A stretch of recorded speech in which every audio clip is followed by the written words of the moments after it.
Everyone. Am I audible? Let me know and we'll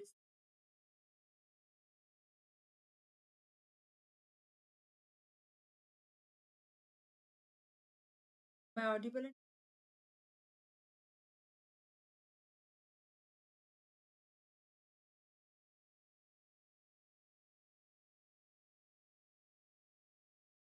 Everyone.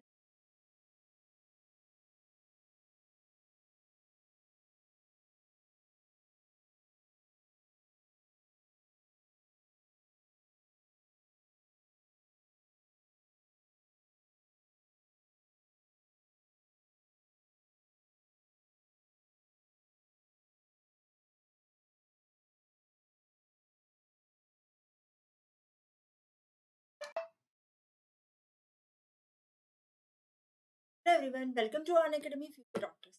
I myself Dr. Dipti Karya. I'm MD PhD Physiology and I'm your faculty for Physiology. Okay? Now, so let me explain in brief about our subscription, then we'll continue with our today's topic. Okay? So in this subscription, we'll be having just a minute.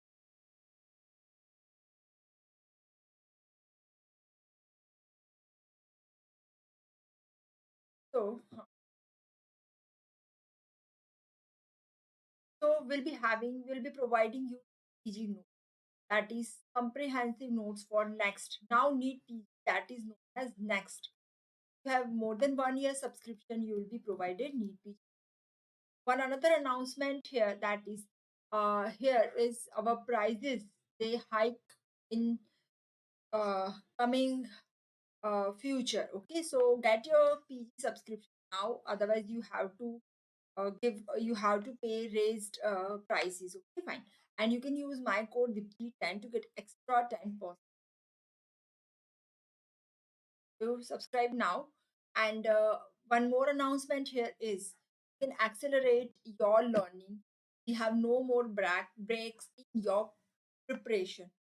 How? If you are taking 1 year preparation, you will get 6 months extension.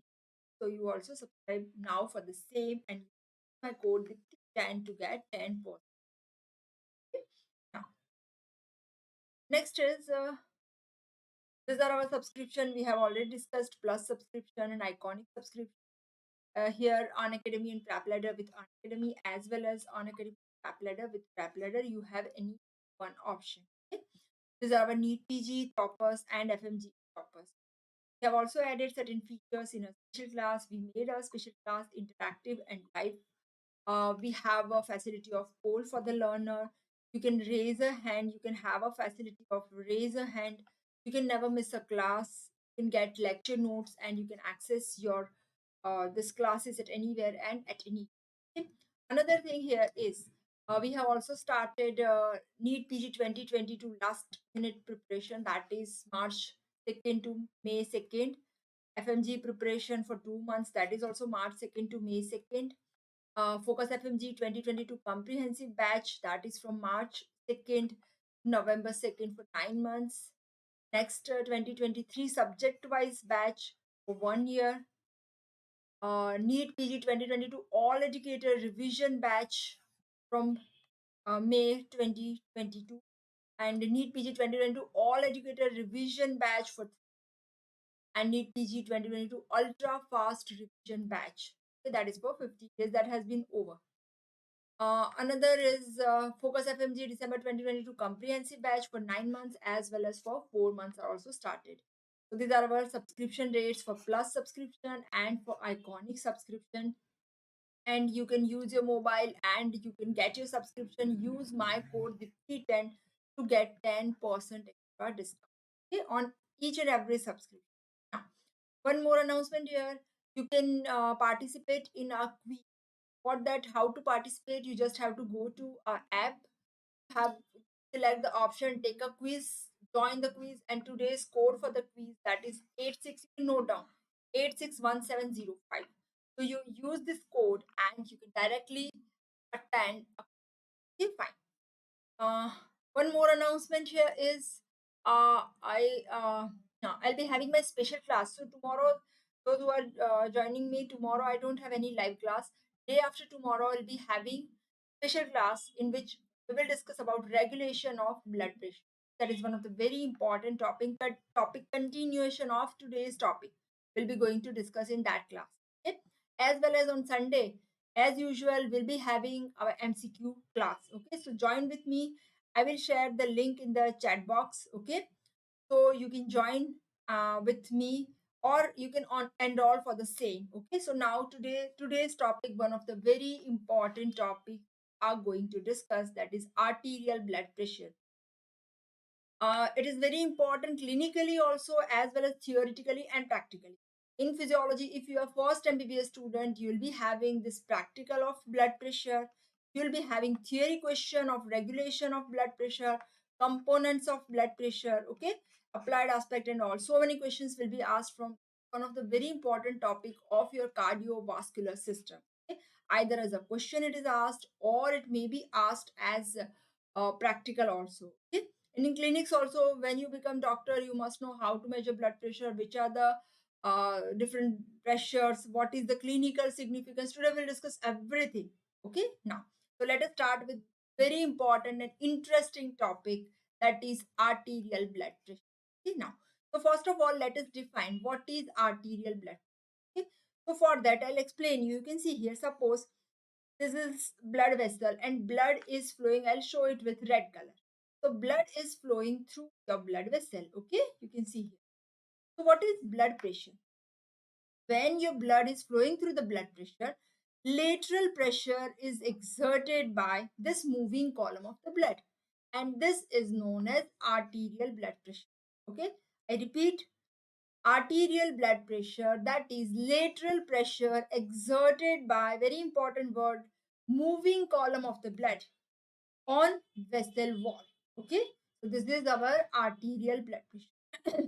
It is measured in unit, that is millimeter of mercury. We all are knowing. Okay, we are starting with the easy things and then gradually we go to the difficult one. Okay, now, so what is the function of blood pressure? Why do we require some pressure when our blood is moving through the vessel? Okay, so first important clinical significance, or you can say function of blood pressure, that is it maintains sufficient pressure head.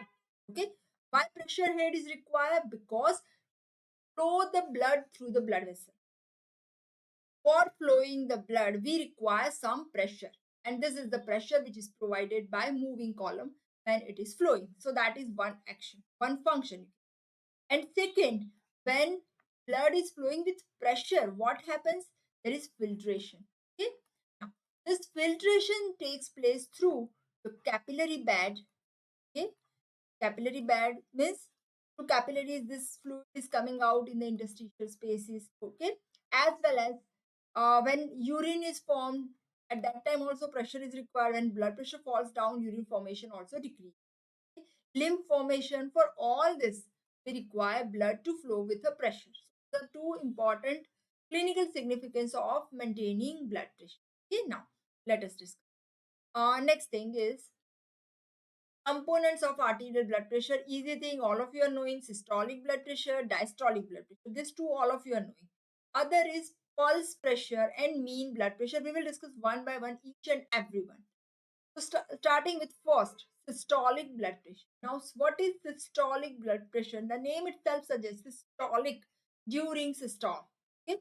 So the definition is maximum pressure exerted during systole or ejection phase of the ventricle. You can see when ventricles they contract and pressure is exerted during systole, that is systolic blood pressure. Normal range is about 100 130 millimeter of mercury. Okay, and average you can say that is 120 around millimeter of mercury. Now, what is the characteristic feature of systolic blood pressure? This pressure shows more fluctuations as compared to diastolic blood. It is increased when there is excitement, when we are excited, excited, okay, or there is when we are performing exercise or meal, or all the factors, they easily affect or they easily fluctuates your systolic pressure, not the diastolic. Okay, and Factors like sleep, rest, meditation, they all decrease systolic pressure. Okay? Now, height of systolic pressure means suppose it is 120, from which it may increase to 140, 160. That denotes this systolic blood pressure denotes force with which your heart is working. Heart is working, or you can say extent of the work done by a heart. Extent of the work done by your heart. How much work is done by a heart when uh, heart is pumping. Okay, that is one.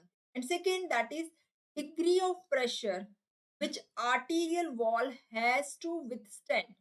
Okay, means during systole, this arterial wall has to withstand some pressure, and that is your systolic pressure. Okay, so now this is all about systolic pressure. Second, very important one is diastolic pressure. The name itself suggests during diastole. So it is minimum pressure exerted during diastole. Okay, range is between 60 to 90 millimeter of mercury. Average is about 80 millimeter of mercury. Okay, fine. Now, characteristic feature, which are the characteristic features of diastolic blood pressure? It shows less fluctuation. It will not increase with exercise and all, very high as systolic. So, fluctuations are less. Okay, one thing. Second thing is very important, it measures peripheral resistance. Peripheral resistance means resistance provided by blood vessels. Okay. And another important characteristic feature is it is the constant load against which heart has to work. Means when heart is in relaxed phase, at that time also this heart has to pump against this much pressure. Okay, so this is your constant load against which heart has to work. That is your diastolic. Okay, now this normally when we are measuring the blood pressure, we are writing it as systolic by diastolic, that is equal to 120 by 80 millimeter of mercury if it is normal. So whatever is your value, you can write down. If it's 110 by 70, you can write down in that way. Okay, so this is your second pressure, diastolic. Now third is pulse pressure. What is pulse pressure? It is the difference between systolic and diastolic pressure. You can see, suppose systolic is 120, diastolic is 80. So how much is the pulse pressure? That is equal to 40 millimeter of mercury. Okay, now, what is this characteristic feature of pulse pressure? Pulse pressure determines pulse volume of the pulse. That is one. Second thing, if suppose pulse pressure is high, instead of 40, suppose it is 60 mmHg. What does it denotes? Denotes that your systolic pressure is high. Suppose your systolic is 140 and diastolic is 80. So your pulse pressure would be 60 mmHg. Okay. So it is increased in cases of systolic hypertension. When your systolic pressure increases, your pulse pressure is more. Okay. And it indirectly also determines elasticity of the vessel. Like if there is atherosclerosis, sometimes what happens? Elasticity. So your diastolic pressure is affected. Then also your pulse pressure is up. Okay, so this is third pressure, pulse pressure. Okay. Now, fourth one, that is mean blood pressure. Now, what is mean pressure? You can see here. This is systolic, your 120, and diastolic, suppose 70. So mean, we all know mean, that is average. The average of all the pressures. Now, how this average is calculated? Normally, when I ask you to calculate average pressure, so what will you do? You just do, suppose we have 100 and 80, and I wish to get the average of this. So what we do is 100 plus 80 divided by 2. Okay, so 50% of 100 and 50% of same thing. But here, how can we calculate mean pressure? Not 50% of systolic and 50% diastolic. What we do is we use 40% systolic and 60% diastolic. Why? Because duration of diastole is okay, so that is the reason. And it is calculated by the formula diastolic blood pressure plus one third of pulse pressure. Suppose your diastolic is 80 plus 1/3 of pulse pressure is 40. Okay, so this would be your, this is your 93 millimeter of mercury. Other way, as I told you, 40% of systolic, 40% of 120 means 48 mm, and 60% of diastolic, 60% of, sorry, 80 mmHg. This one, 8 6 are 48. So again 48. This would be 96 millimeter of mercury. So normal value is 95 to 100 millimeter of mercury. Your average pressure, very important one. And what is the clinical significance of mean pressure? Okay? One, that is all your cardiovascular reflexes, they are sensitive to change in the mean pressure. Okay? Whenever there is baroreceptor reflex, we will discuss chemoreceptor reflex, they all are determined by change in the mean blood pressure. Okay? Another important thing is this mean pressure that is same for each and every organ. So it determines the pressure head, and it also determines regional blood flow through an organ. Okay? Means how much pressure blood flow to the organ takes place. That is determined by your mean pressure. Okay, so this is about your mean pressure. So we have discussed all four pressures. Let us revise. Which are those four pressures we have discussed? One, that is systolic pressure, diastolic blood pressure, pulse pressure, and mean arterial pressure. Okay, fine. Now, determinants of arterial blood pressure. So, arterial blood pressure, that is calculated by the formula cardiac output multiplied by peripheral resistance. Okay, so you can see here physiological factors determining arterial blood pressure, they are cardiac output multiplied by peripheral resistance. Okay, now, so whenever there is change in the cardiac output, suppose your cardiac output increases, so what happens when cardiac output increases? Your systolic pressure increases because more amount of blood is pumped. So, and this pumping takes place during systole. During systole, there is pumping, and therefore systolic blood pressure increases. That is one.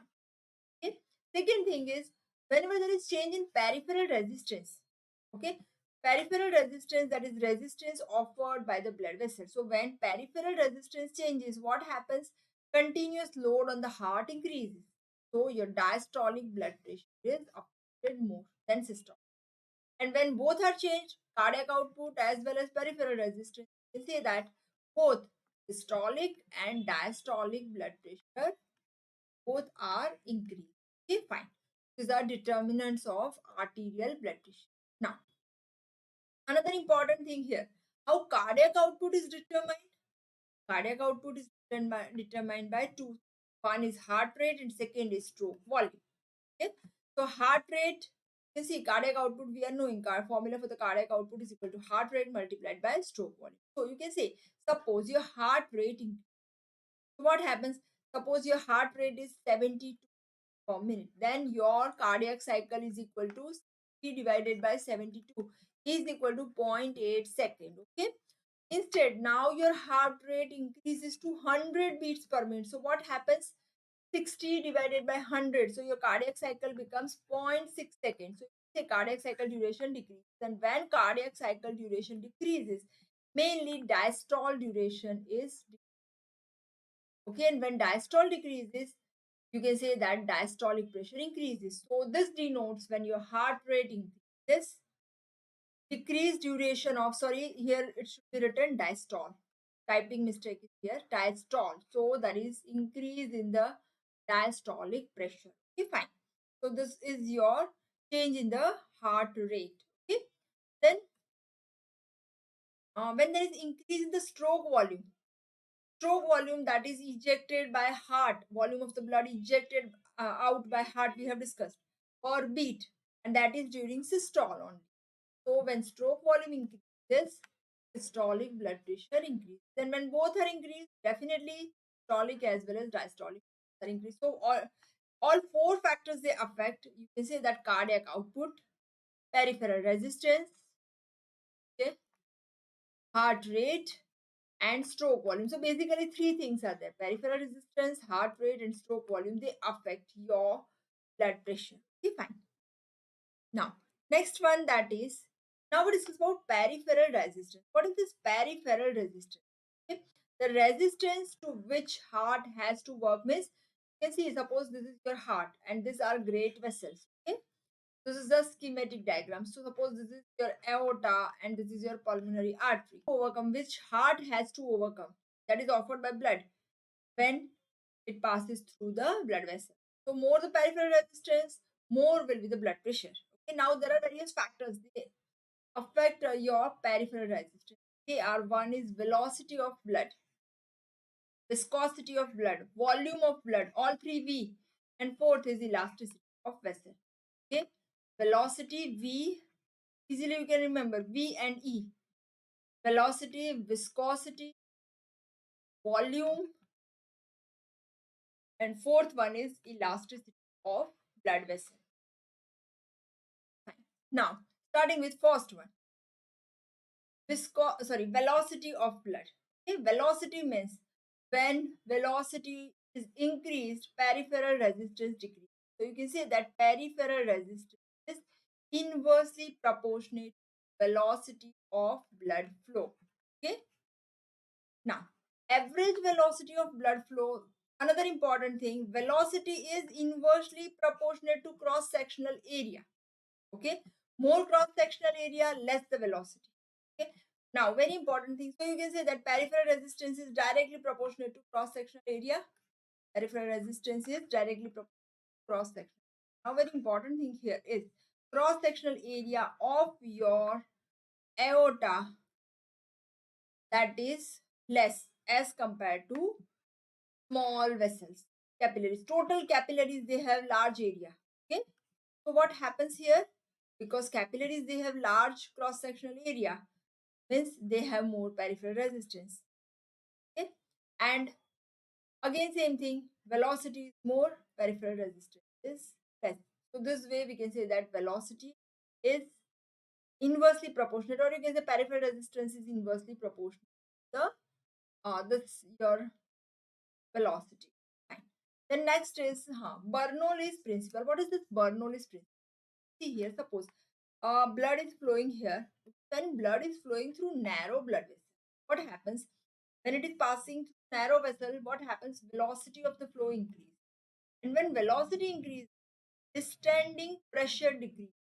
How can we explain this Bernoulli's principle? You can see when in a blood vessel, some sum total of kinetic energy and potential energy are constant. Means you can see kinetic means velocity. The kinetic energy plus potential energy, their sum is equal to constant. Okay, suppose kinetic energy is 5, potential energy is 2. Okay, this is 7. Suppose your kinetic energy increases, then definitely potential energy is, because this is constant. Okay, means suppose your kinetic energy is 3, so decreases, then must be potential energy must be increased, that it should be 2 more, 4, that would be 7. This is your Bernoulli's principle. In a blood vessel, sum total of kinetic energy and potential energy constant. Means when blood is flowing through narrow vessel, what happens? Velocity of flow increases, then distending pressure decreases. Increase velocity is distending pressure. This is your Bernoulli's principle. Okay?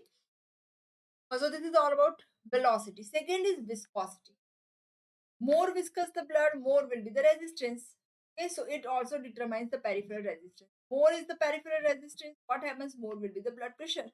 So with increased viscosity, increase in the blood pressure. Okay, and which are the factors they increase viscosity? Either there is increase in the RBC count, or increase in the cholesterol, or there is increase in the plasma protein.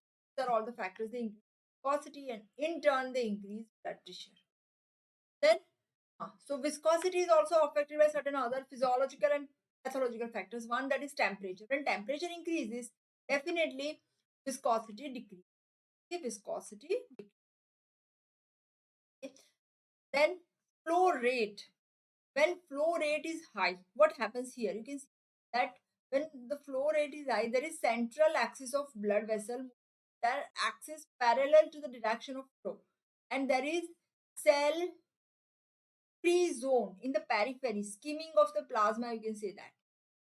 So in the peripheral vessel, what happens? There is skimming of the blood, and that results in less friction in the cell, and because of that you can have a decrease in the viscosity in the peripheral vessel. Okay, and viscosity decreases, pressure is less. Okay, fine. Next is your viscosity, as I told you, directly proportional to hematocrit, packed cell volume. If number of RBCs are more, hematocrit is more, and as hematocrit increases, there is increase in your blood pressure. Okay, concentration of plasma protein when increases, then also there is increase in the peripheral. Okay? Diameter of vessel, when diameter decreases, peripheral resistance increases. Okay? These are the factors, they affect your viscosity. Okay, then third thing is quantity of blood. That is also dependent, that also affects your systolic and diastolic. If the quantity of blood increases, definitely your systolic and diastolic pressure both are increased. Okay, one. And what is the other cause? Because of increased stretching of the vessel wall, that also results in increased systolic blood pressure and diastolic blood. Okay, fine. Last but very important thing is elasticity of the vessel. Okay? Elastic vessel. So always when elasticity increases, peripheral resistance increases. Elasticity is more, resistance is less. It is inversely proportional to peripheral resistance. Okay, so what happens here? Suppose healthy adult individual is there. What happens during diastole? Because during diastole pressure is less. So at that time, these vessels, they have elastic recoil tendency, and because of that there is slight stretching. Okay, so they try to come back to their original position. So that is one in healthy individual. But during systole, what happens? Suppose healthy individual is there is stretching of the vessel wall when pressure increase. Okay, now here one important applied aspect we will discuss. You can see in young individual, when elastic vessels are elastic, what happens during systole? Because vessels can be stretched. Okay, because of elasticity, see here, blood pressure will not increase, systolic pressure will not increase. Okay, and during diastole, you can see this blood vessels, they come back to their original. But with increase in the age, you can see now elasticity boost. Now the vessel cannot be stretched. Okay, so what happens here? That during systole, you can see here pressure increase. So elasticity decreases, stretching decreases, and systolic pressure increases. But diastolic may be normal. Okay, so here you can see that with old age, the person is having systolic hypertension. And when there is systolic hypertension, suppose the person is having blood pressure of 160 mmHg systolic and 70 mmHg diastolic. What happens to pulse pressure?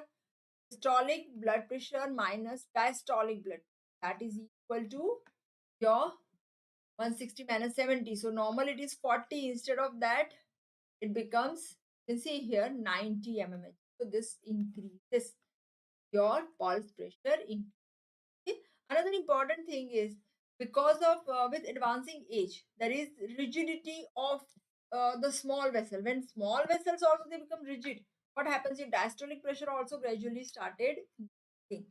The person is having both systolic and diastolic hypertension. Now, so this is all about determinants of blood pressure. Okay? Next we will discuss is sorry, Hriday, hello. ICU we target for mean blood pressure. Yes, Hriday, sorry for the delayed response because I was not getting live chat. Yes, in ICU we target for mean blood pressure. Definitely, yes. Very good. So now, so these are determinants of blood pressure. Now, next thing is we will discuss certain factors affecting blood pressure. Okay?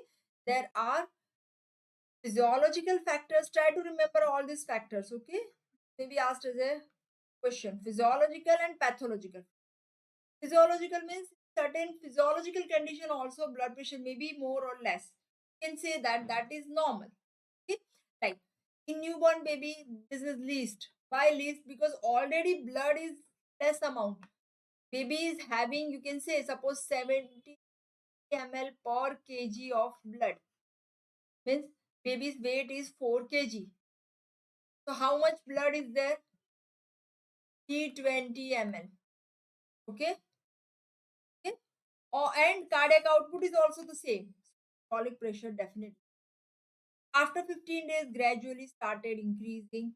30 days here, 80 mmHg. 12 years, again gradually increasing.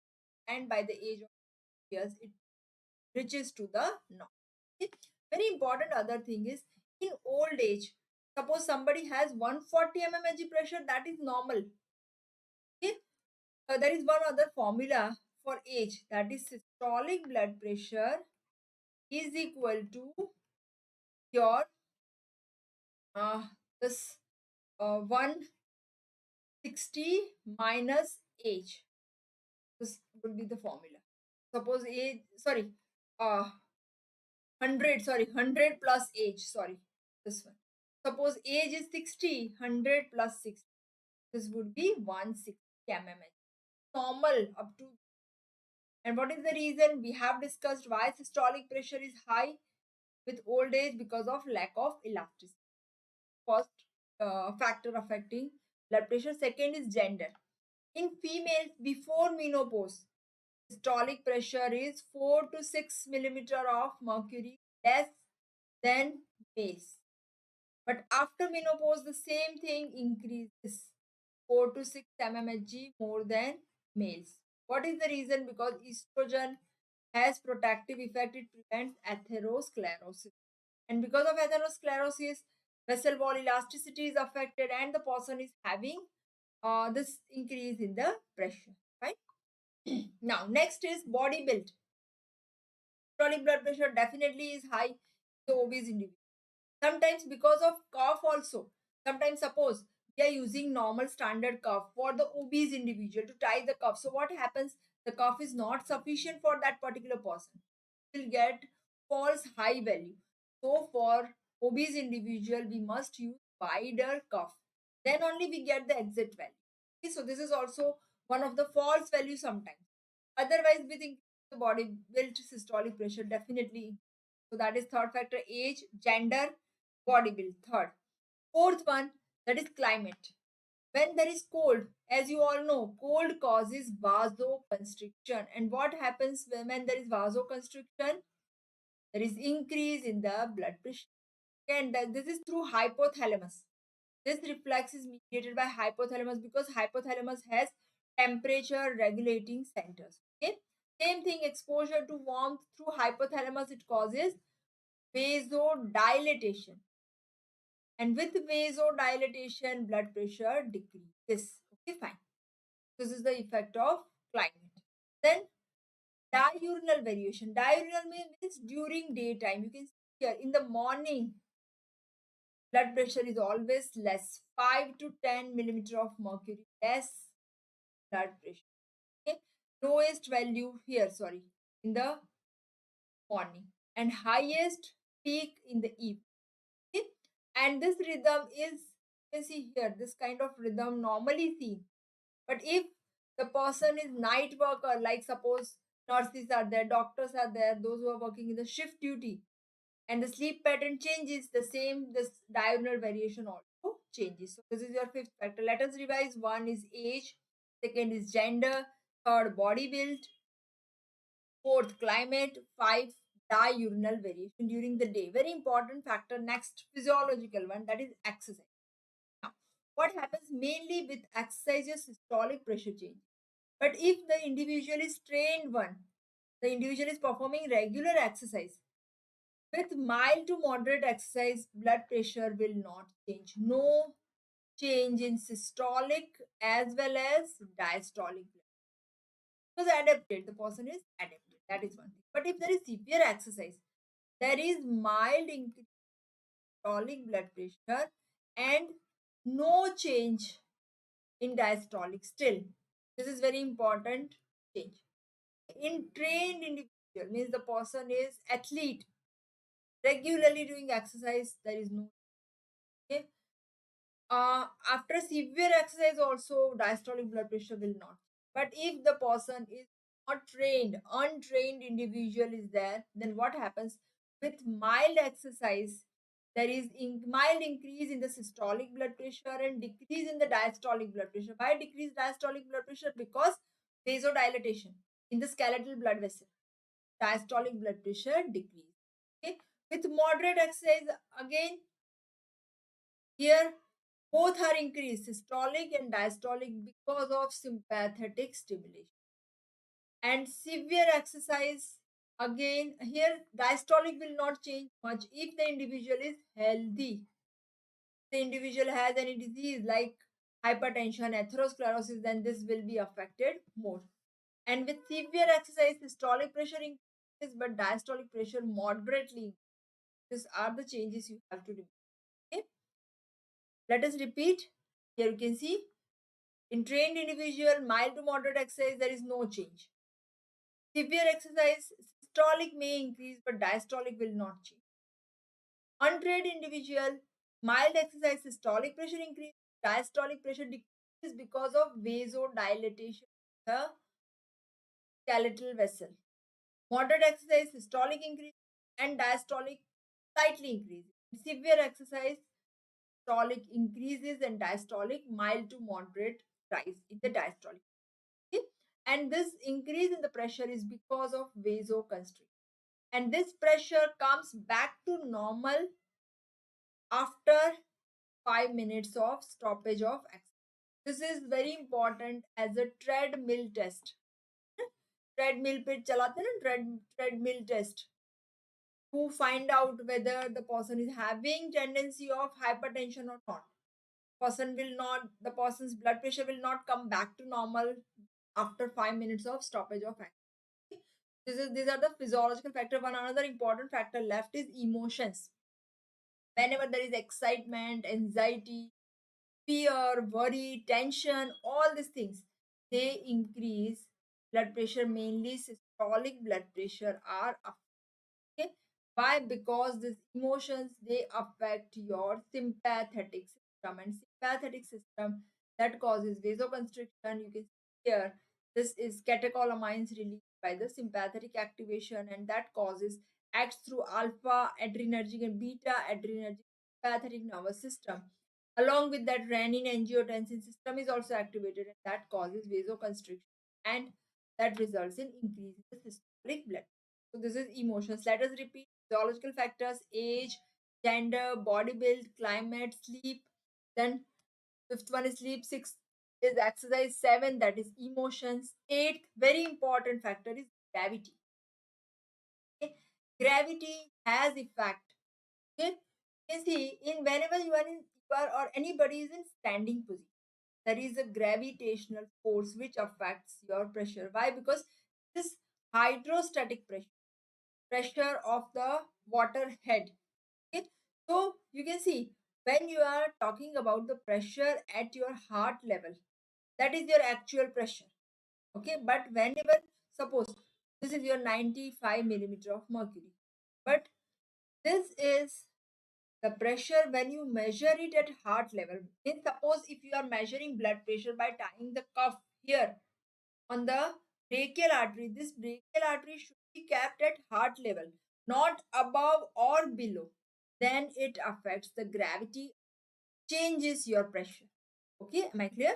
So now you can see when the vessel is placed at the heart level, the pressure is same as actual pressure. But suppose if the vessel is below the heart level, you can see every centimeter change of the you can say that movement above or below, or you can say distance above or below the heart, you will be having 0.77 millimeter of mercury increase in the pressure. Means suppose your, you can see here, suppose here is your head.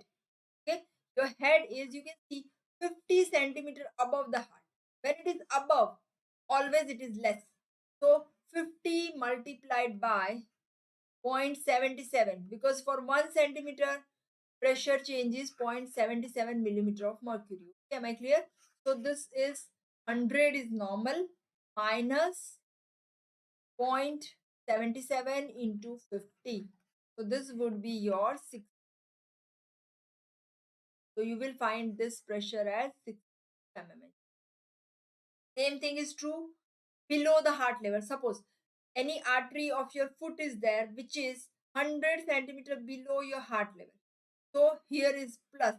So 100 plus 0.77 in 100 equal to 77. So 100 plus 77. So your pressure would be 177. So if you find blood pressure in the lower limb 177 millimeter of mercury, that is normal. Don't feel that this is high pressure. How? Because of the effect of gravity.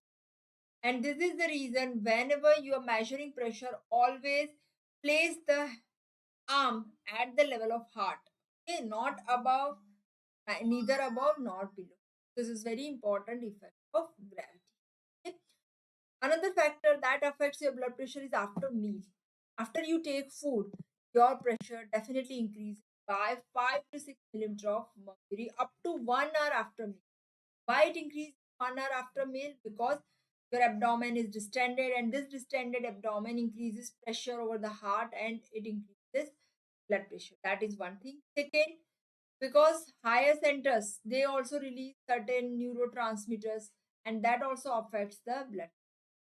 But here diastolic pressure will not change much, or sometimes it is reduced because digestive system requires more blood flow for the digestion and absorption. So what happens? There is vasodilatation to the organs of digestive system. As there is vasodilatation to the organ of digestive system, then diastolic pressure may fall. Okay, so this is about your meal. Then hereditary, that is also one of the factor, because suppose if you have family history of hypertension, definitely you have chances of hypertension. It's not only family history, environmental factors are there. Why environmental factors? Because suppose you have a family history of hypertension, one of the factor is in your home you are eating more salt. This is also one of the factor, environmental factor, along with health. Okay? So this is heredity as well as environmental. Then sleep. You see here in early hours of sleep, here the blood pressure falls down. Why it decreases? Because of vasodilatation and complete relaxation of muscle.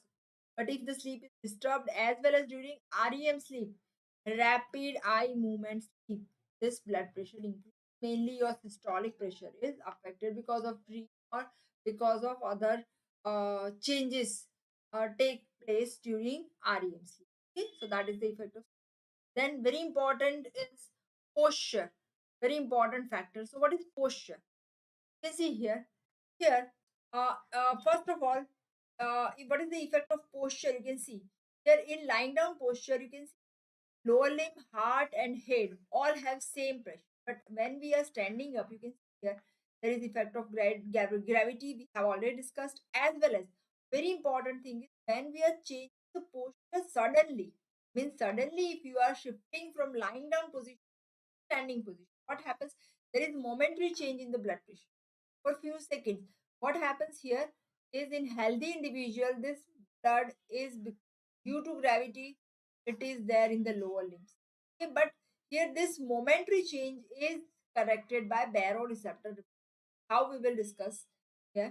Now, but the change more in the diastolic pressure, how that we will discuss. What happens first is whenever you are immediately changing the posture from lying down to standing. So what happens? Blood is pooled in the periphery. Okay. So when blood is pooled in the periphery, in the dependent part, what happens? Less venous return to the heart. When venous return decreases, cardiac output decreases, and as blood pressure is equal to cardiac output into peripheral resistance. Cardiac output decreases, blood pressure decreases, and this pressure is your systolic blood pressure. So your systolic blood pressure decreases. When your systolic blood pressure decreases, you have baroreceptors in the arch of aorta. Okay. When less amount of pressure here, these baroreceptors, they increase the discharge. And this discharge is given to the medulla vasomotor center. And vasomotor centers, what they do is they cause vasoconstriction. And when there is vasoconstriction, there is in the peripheral resistance. And when peripheral resistance, diastolic pressure. Is very important pathology here. Pathology, or you can say mechanism here. Okay? So whenever there is sudden change in the pressure, your baroreceptor mechanism tries to correct it. That results in increase in the diastolic pressure. Okay? So the same thing, diastolic pressure is increased, but this is only for 30 to 60 seconds. And then after this 30 to 60 seconds, if the individual is healthy, normal, this baroreceptor discharge again comes back to normal, and again your diastolic pressure also comes back to normal. Okay? Now, another applied aspect is here. Suppose you are standing for a long period of time, like you're in anatomy dissection, you are standing for 2 hours, 3 hours. So what happens? Again, the same thing happens here. Your blood pressure falls. Okay, blood pressure decreases because of peripheral pooling of the blood.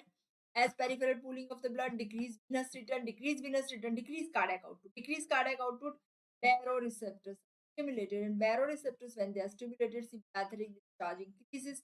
Sympathetic discharge causes vasoconstriction. And as there is vasoconstriction, what happens? There is increased peripheral resistance, and as increased peripheral resistance, increased diastolic pressure. So this is one of the very important factor. Posture. Let us repeat all the factors as we have discussed. Number one is age. Second is gender. Third is body build, climate. Fourth one. Fifth is diurnal variation. Sixth, alphabetically you can easily remember. Age and gender. Take it together. So you can see here age and gender. One. Then we come to B, body build. You can easily remember all the factors. Third is climate. Fourth, diurnal variation during the daytime. Fifth is your exercise, although it is sixth, but remember age and gender we have taken together. Exercise. Sixth is emotions, again E, emotions. Okay. Then seventh, now F is not there, two E are there, so F we are just skipping. So gravity. Okay, what is the effect of gravity? Then 8, meal. 9 is your heredity. 10, sleep. And 11, that is posture. These are all the factors they affect your blood pressure. Okay, some of the factors, most of the factors are physiological, some are pathological, like your hereditary and some other pathological factors. They cause hypertension, we will discuss, and they are primary and secondary hypertension. We will discuss in detail as a separate topic. Okay, so this is all about today's class. That is blood pressure, general introduction. On Saturday, I will be having my special class. Those who are attending this class, I have my special class that is on the app. Enroll yourself for the same at 2 p.m.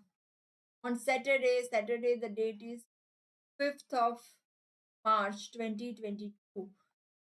We will discuss about very important topic, regulation of blood pressure, baroreceptors and chemoreceptors. Very much confusing, but very much topic. And on 6th March 2022 at 9 a.m., that is also again special class regarding MCQ from the topic cardiac output and blood pressure first during this week. So that is all your revision can carry out at the time of your weekends. Okay, so this way we'll complete this important topics of cardiovascular.